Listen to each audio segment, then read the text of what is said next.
Are you serious? Are you serious? Another day, another dead scientist.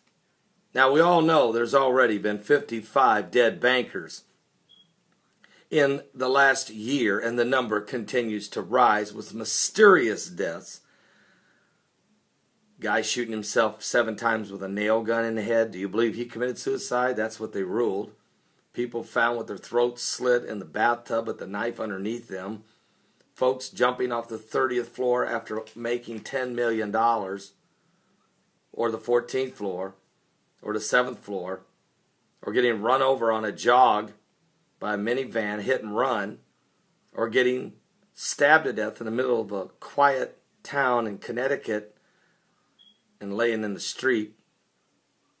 I mean, do you really believe all them stories? Now, that's the bankers. Now we have dead scientists. Matter of fact, Steve Quayle, who does a great job with a list of scientists, I'll put the link below, has an unbelievable report. But here's the news happening right now. I want to thank Nick of New York for this report. We have another NASA scientist that has died. This happened last Friday. That's his plane crashing in the streets of L.A. What is it that these NASA scientists know and somebody don't want us to find out? Well, there was a 47-year-old NASA scientist, Alberto Behar. He helped to prove that there was water on Mars. This is the guy that helped prove that. According to a very sad Daily Mail story, his small plane crashed there in the streets of Los Angeles. He's 47 years old. He is dead. What did he know? What about John Rogers? He was a tropical disease expert in the tropics. He worked with the National Institute of Health. He was found dead near his home in a wrecked car that went off an embankment in Maryland back in September of 2014. Single car crash. He's dead. What about Glenn Thomas? He was an AIDS and Ebola scientist expert, a spokesperson even for the World Health Organization. He was one of 298 people that died on that Malaysian air flight MH17, the one that was shot out of the sky over Ukraine. He was on that plane. What did he know that we are not going to find out? And then there was Mark Ferry, age 59. He's a nuclear engineer, a renowned American engineer. He was found dead in his hotel room of a apparent heart attack, maybe. What did he know as a nuclear engineer? And then there was Professor Carol Armbruster, age 69, from the university professor of astronomy and astrophysicist. She was found in her own home by her roommate, dead in the kitchen with a knife stuck in her neck, and she had been stabbed in the chest. Are you serious? What? But wait, there's more. There's Anne Sarinsky, age 53. She pioneered cervical cancer vaccine. Remember her? Doctors are still lost. They can't explain what killed her in her Hampstead home this past August 2014. They don't know what was the cause of death for this brilliant researcher. And then there's Shane Todd, age 31. He had a PhD in electrical engineering. He was an expert. He was also found dead. He was very uncomfortable with the work he was doing for a Chinese company with a brand new, one-of-a-kind machine that had to do with defense. He also was mysteriously found dead. But wait, what did he die from? I mean, that's always the question, right? What did he die from? Well, they don't know. Matter of fact, even 60 Minutes, CBS 48 Hours, did a show on it. What did this young man do? He was very uncomfortable with this one-of-a-kind machine that they had him testing. So he quit his job, got a different job in Virginia, bought a ticket to fly to Virginia to his new job, and on his way, he was killed in the plane crash. And then there's Dr. Richard Holmes, age 48. He was a weapons expert.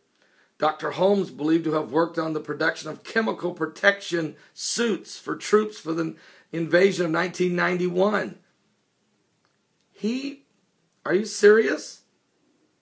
They say that he committed suicide. And then there's Melissa Katuni. She died last January 2013. Firefighters had to get her charred body. She was a pediatrician. She had been murdered. She had been hogtied. She had been strangled and set on fire in her basement.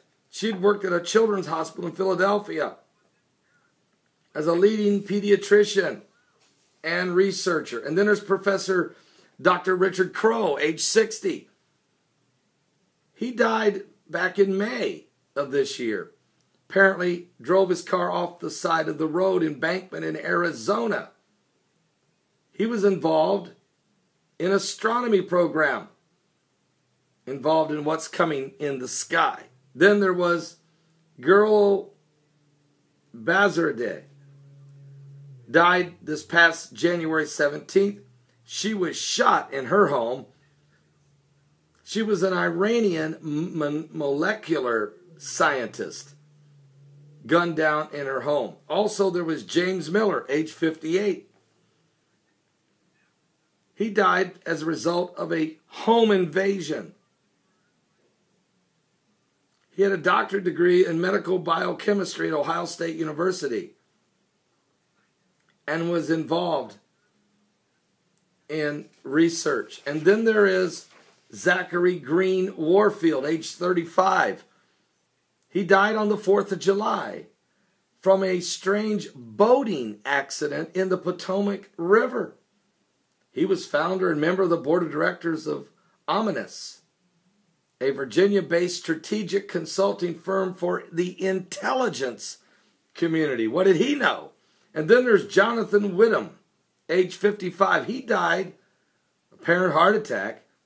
He was a professor of molecular bioscientist at a Weinberg College. Then there's Farjan Meng, age 29, and Chiang Zhang, age 26. Both of them drowned in a hotel swimming pool. What? Are you buying that? What did these guys do? They were involved, they were working on atomic pathology and specialists in the research of this new field. And then there is Andrei Provov. He died in a Russian plane crash. He was involved in hydropress factories and nuclear, and involved in development of Iran's nuclear plant. And then there's Roger Dickey, age 56. He died apparently because he jumped off the George Washington Bridge. He's a nuclear engineer. What nuclear engineer do you know at age 56 goes out and jumps off the George Washington Bridge? Are you buying that one? Folks, that's just a sampling of the 74 dead scientists listed on the Steve Quayle website. This article sent to me by Nick from New York is just a sampling of what's taking place. What is it they know? What is coming upon the earth? Is it plagues? Is it weapons? Is there things in the heavens? Why are all the scientists dying and dying of unexplained or murderous or weird circumstances? We're just going to leave this with you. You need to give your life to Jesus Christ. We're running out of time. Something is going on. Christ is coming soon.